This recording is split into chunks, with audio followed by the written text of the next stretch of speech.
দর্শক, আমি এখন আছি ঢাকা মাওয়া হাইওয়ে এক্সপ্রেসওয়ে, সরাসরি পদ্মা সেতু হয়ে যে রাস্তাটি আসছে। তো যে পদ্মা সেতু হয়ে যে রাস্তায় এসে জুরাইনে নামলো, তো আপনারা একটু দেখবেন জুরাইনে নামার মুখে এত এত যান চলাচল, একটা জনসম্মুখ একটা রাস্তা, কিন্তু এই রাস্তাটা একটা মরণ ফাঁদ আছে। আপনারা একটু দেখুন, এদিকে আছে,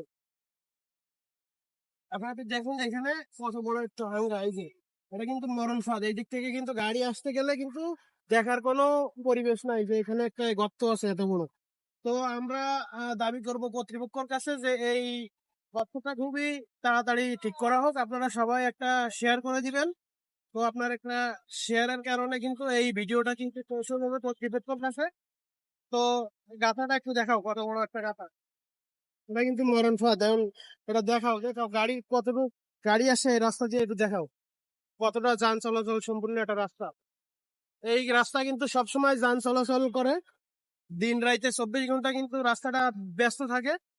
তো এই গাতার কারণে কিন্তু বড় ধরনের দুর্ঘটনা হতে পারে। তো আপনার একটা শেয়ারের কারণে কিন্তু এই গাতাটা কিন্তু ঠিক করার ব্যবস্থা হতে পারে। তো সবাই ভালো থাকবেন, ধন্যবাদ।